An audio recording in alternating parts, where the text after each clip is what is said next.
नमस्कार दोस्तों, हिंदी साहित्य चैनल पर आप सभी दोस्तों का स्वागत है। आज के इस वीडियो में हम बात करने वाले हैं रीतिकाल कवि देव के बारे में। तो चलिए शुरुआत करते हैं इस वीडियो की। आप इस वीडियो को पूरा देखिएगा ताकि कवि देव के बारे में आप अच्छी तरह से जान पाएंगे। जीवन काल, इनका जन्म 1673 ईस्वी में हुआ। तो इनका जो जीवन काल है वो 1673 से लेकर 1767 ईस्वी तक माना जाता है। इनका जो रचना काल का समय है वो ध्यान रखिएगा 1689 से 1767 ईस्वी तक। इनका जन्म स्थल इटावा जो कि उत्तर प्रदेश में पड़ता है। और भक्ति के संदर्भ में जानते हैं तो हित हरिवंश के जो राधा वल्लभ संप्रदाय है इसमें ये जो दीक्षित हुए थे। इनका वास्तविक नाम देवदत्त द्विवेदी था। ध्यान रखिएगा, परीक्षा में पूछा जा सकता है कि इनका वास्तविक नाम क्या था। देवदत्त द्विवेदी। इनका स्वभाव अक्खड़ स्वभाव था। ये बातें जो इसलिए लिखी गई कि इनका अक्खड़ स्वभाव होने के कारण इन्होंने बहुत सारे राजाओं का आश्रय लिया था, उनके आश्रय में रहे थे। एक जगह कहीं भी इनकी किसी भी राजा के साथ अच्छी तरह से नहीं बनी, इसलिए वो अलग अलग राजाओं के पास आते जाते रहे। इसी कारण रीतिकाल में कवि देव को ज़्यादा प्रसिद्धि नहीं मिल पाई। हालांकि रीतिकाल के प्रतिनिधि कवियों में जो टॉप 3 जो कवि है उनमें इनका नाम आता है, लेकिन इनको प्रसिद्धि इस कारण नहीं मिली जिस प्रकार कवि बिहारी को प्रसिद्धि मिली। तो इस प्रकार इनको कवि देव को इतनी प्रसिद्धि इसी कारण नहीं मिली थी कि इन्होंने अलग अलग राजाओं का आश्रय लिया था या उनके आश्रय में रहे थे। तो आश्रयदाता ध्यान रखिएगा, परीक्षा में पूछा जा सकता है कि कौन कौन से राजाओं के आश्रय में रहे या कोई वस्तुनिष्ठ जो क्वेश्चन बन सकता है इस प्रकार का। औरंगजेब का पुत्र था आजम शाह, तो आजम शाह के आश्रय में रहे भवानी दत्त वैश्य, कुशल सिंह, सेठ भोगीलाल, राजा उद्योत सिंह, सुजान मणि, अली अकबर खां और मोतीलाल। इनकी जो रचनाएं हैं, इनके जो नाम है जो देख लीजिएगा, भाविलास, अष्टयाम, भवानी विलास, सुजान विनोद, प्रेम तरंग, राग रत्नाकर, कुश विलास। इसी प्रकार देवचरित, प्रेम चंद्रिका, जाति विलास, रस विलास, काव्य रसायन, सुख सागर तरंग, वृक्ष विलास, पावस विलास, ब्रह्म दर्शन 25, तत्व दर्शन 25, आत्म दर्शन 25 और जग दर्शन 25। तो ध्यान रखिएगा ये जो 4 25 है इनको मिलाकर ही इस रचना का नाम जो देव शतक रखा गया था। क्या था? देव शतक रचना है। इसमें ये चारों रचनाएं समाहित है। इसके बाद देवविलास, रसानंद लहरी, प्रेम दीपिका, नखशिक और प्रेम दर्शन। अब देखिएगा, डॉक्टर नगेंद्र जी के अनुसार निम्न 15 ग्रंथ उपलब्ध है कि इनके जो ग्रंथ है वो 52 से लेकर 72 तक माने जाते हैं, लेकिन नगेंद्र जी के अनुसार जो इनके उपलब्ध ग्रंथ है उनकी संख्या कितनी है? 15 है। तो ध्यान रखिएगा। भावविलास ये जो ग्रंथ था इनका 1689 ईस्वी में मात्र 16 वर्ष की आयु में रचित प्रथम ग्रंथ। तो ध्यान रखिएगा कि परीक्षा में इस प्रकार से क्वेश्चन पूछा जाए कि कवि देव का प्रथम ग्रंथ था उसका नाम बताएं, तो अपना उत्तर क्या होगा? भावविलास। तो इन्होंने मात्र 16 वर्ष की आयु में ही इस ग्रंथ की रचना कर डाली थी। श्रृंगार रस, नायक नायिका भेद एवं 39 अलंकारों का निरूपण इस ग्रंथ में किया गया है। अब देखिएगा, आजम शाह जो औरंगजेब के पुत्र थे इनके आश्रय में इस ग्रंथ की रचना की गई थी। इसी प्रकार अष्टयाम दिन के 8 प्रहरों में होने वाले नायक नायिकाओं के विविध विलासों का वर्णन इसमें किया गया है। और यही जो ग्रंथ आजम शाह के आश्रय में रचित है। तो 8 प्रहरों में होने वाले नायक नायिकाओं के विविध विलासों का वर्णन इसमें किया गया है। एक प्रहर में 3 घंटे होते तो 24 घंटे एक दिन और रात में 8 प्रहर हुए। तो इस प्रकार 8 प्रहरों में होने वाले नायक नायिकाओं के विविध विलास थे, विलासों का इसमें वर्णन किया गया है। कुशल विलास, कुशल सिंह के आश्रय में जो कि फफूंद नरेश थे, इनका जो प्रशस्ति काव्य इन्होंने लिखा। भवानी विलास, भवानी दत्त वैश्य का प्रशस्ति काव्य। इसी प्रकार प्रेमचंद्रिका उद्योत सिंह वैश्य के आश्रय में लिखा गया विषय वासना के तिरस्कार। विषय वासना का इन्होंने इसमें तिरस्कार दिखाया है और प्रेम के महात्म्य एवं उसके विविध रूपों का वर्णन किया गया है। इसी प्रकार रसविलास 1726 ईस्वी में राजा मोतीलाल के आश्रय में रचित नायिका भेद संबंधी ग्रंथ है। तो आपको इनकी विषय वस्तु है थोड़ी बहुत इसके बारे में जानकारी जरूर रखनी है कि परीक्षा में क्वेश्चन पूछा जा सकता है कि ये जो ग्रंथ है किस विषय से संबंधित है। इसी प्रकार सुजान विनोद राजा सुजान मणि के आश्रय में रचित देव शतक आध्यात्मक संबंधी रचना, जिसमें जीव जगत एवं ब्रह्म तत्व एवं प्रेम का महात्म्य वर्णन किया गया है। काफी बार परीक्षा में इससे संबंधित प्रश्न पूछा जा चुका है कि आध्यात्मिक जो संबंधित जो रचना देव की कौन सी है, देव शतक। इसी प्रकार देवचरित श्री कृष्ण का प्रबंधात्मक चरित्र वर्णन इसमें किया गया है। देव माया प्रपंच, संस्कृत के जो कृष्ण कवि है इन्होंने नाटक लिखा था प्रबोध्य चंद्रोदय। तो इसका इन्होंने पद्यबद्ध अनुवाद किया था। क्या है ये कि पद्यबद्ध अनुवाद है देव माया प्रपंच। इस नाटक का जो पद्यबद्ध अनुवाद है वो कवि देव ने देव माया प्रपंच नाम से किया। अब देखिएगा शब्द रसायन या काव्य रसायन।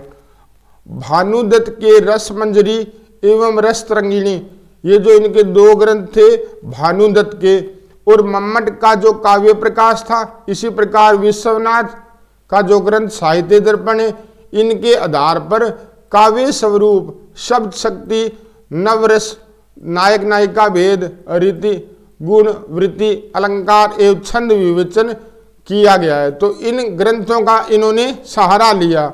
किन किन ग्रंथों का? भानुदत्त के रस मंजरी और रस तरंगिणी, मम्मट के काव्य प्रकाश और विश्वनाथ के साहित्य दर्पण ग्रंथ का इन्होंने आधार लिया है या इनका प्रभाव है। इनके जो काव्य रचना, इन जो शब्द रसायन की बात चल रही है, शब्द रसायन की, इसी को काव्य रसायन कहा जाता है। तो दोनों एक ही नाम है, ध्यान रखिएगा। इसके बाद देखिएगा इन्होंने छल नामक नया संचारी भाव प्रस्तुत किया था एवं तात्पर्य वृत्ति बताई। तो ये वृत्ति जो तात्पर्य वृत्ति है जो नहीं बताई, और छल नामक का नया संचारी भाव जो काव्य शास्त्र में प्रस्तुत किया था। अभिधा को महत्व दिया, जो शब्द शक्तियों में अभिधा को इन्होंने महत्वपूर्ण माना। इसी संदर्भ में इनके जो पद है ध्यान रखिएगा। अभिधा उत्तम काव्य है, मध्य लचना लीन, अधम व्यंजना रस विरस, उल्टी कहत नवीन। तो ये इनकी जो पंक्तियां हैं काफी बार परीक्षा में पूछी जाती है कि ये पंक्तियां किसकी है, तो आप इसे अच्छी तरह से याद कर लीजिएगा। इन्होंने अभिधा को उत्तम काव्य बताया था। काव्य में अभिधा शब्द शक्ति है, उसको उत्तम बताया गया। क्यों बताया, इसके बारे में जान लीजिएगा। इन्होंने कहा था कि जिस प्रकार लक्षणा शब्द शक्ति में लक्ष्यार्थ होता है, तो उसमें भी अभिधा विद्यमान होती है, और व्यंजना में व्यंग्यार्थ जो होता है उसी के अंदर भी अभिधा की जो उपस्थिति होती है। तो ये जो व्यंग्यार्थ और जो लक्ष्यार्थ चमत्कार है वो अभिधा के कारण ही होते हैं। तो इसलिए इन्होंने काव्य में अभिधा को उत्तम माना। राग रत्नाकर संगीत विषयक लक्षण ग्रंथ है ये इनका। प्रेम तरंग नायक नायिका भेद एवं श्रृंगार रस का इसमें वर्णन किया गया है। इसी प्रकार सुख सागर तरंग जो इनका जो ग्रंथ है कवित छवियों का संग्रह है इसमें, और अंग भेद अतः नायक नायिका भेद संबंधी काव्य जो इसमें रचा गया है। इसका संपादन मिश्र बंधुओं के पिता बालदत्त मिश्र ने 1897 ईस्वी में किया। तो इसका संपादन किसने किया था? जो हिंदी साहित्य का इतिहास लिखा था मिश्र बंधुओं ने, इनके पिता बालदत्त मिश्र। डॉक्टर नगेंद्र ने इसे नायक नायिका भेद का विश्वकोश कहा। तो परीक्षा में 1-2 बार पूछा भी जा चुका है कि डॉक्टर नगेंद्र ने किस रचना या किस ग्रंथ को नायक नायिका भेद का विश्वकोश कहा, तो अपने का उत्तर क्या होगा? सुख सागर तरंग। ध्यान रखिएगा, विशेष तौर पर इसे नोट कीजिएगा। इसी प्रकार जाति विलास, नायक नायिका भेद एवं श्रृंगार रस वर्णन देव के अपने भ्रमण का इसमें विवेचन किया गया। इन्होंने अनेक प्रदेशों की जातियों और स्त्रियों का वर्णन इसमें जाति विलास अपनी रचना में किया है। इसी प्रकार ब्रह्म दर्शन 25 और तत्व दर्शन 25 इसमें विरक्ति भाव की कविताएं दी गई है। शिव सिंह सेंगर एवं डॉक्टर नगेंद्र ने कवि देव के 72 ग्रंथ माने हैं। डॉक्टर नगेंद्र ने 15 ग्रंथों एवं रामचंद्र शुक्ल ने 23 ग्रंथों का नाम बताया है कि इनके वैसे तो जो टोटल ग्रंथ है वो 52 से 72 तक माने जाते हैं। इसमें डॉक्टर नगेंद्र ने इनके जो उपलब्ध ग्रंथ है उनकी संख्या कितनी बताई है? 15। और जो उपलब्ध ग्रंथों की संख्या रामचंद्र शुक्ल ने कितनी बताई है? 23। तो इनका ध्यान रखिएगा। आलोचना ग्रंथ, अब ध्यान रखिएगा कि हिंदी साहित्य में साहित्यकारों में विवाद था कि देव बड़े हैं या बिहारी। इसी पर जो आलोचना ग्रंथ लिखे गए थे तो ये परीक्षा में पूछे जाते हैं कि देव और बिहारी रचना किसकी है या बिहारी और देव रचना किसकी है। तो इस प्रकार इनको याद कर लीजिएगा। देव और बिहारी ये जो रचना है कृष्ण बिहारी मिश्र की। इसी प्रकार बिहारी और देव देख लीजिएगा समान ही है, थोड़ा देव यहाँ पर पहले है इसमें, बाद में रचना का नाम है जो मिलता जुलता है, इसलिए परीक्षा में पूछा जाता है। तो बिहारी और देव लाला भगवान दीन का। अगर थोड़ा इसको ट्रिक से याद रखना चाहो तो ये ध्यान रखने योग्य है कि इसमें देव देखिएगा कि जो दीन लोग है वो देव को मानते हैं, लेकिन इसमें देव को इन्होंने नहीं माना, उल्टे चले। उल्टे का मतलब बिहारी को पहले माना और देव।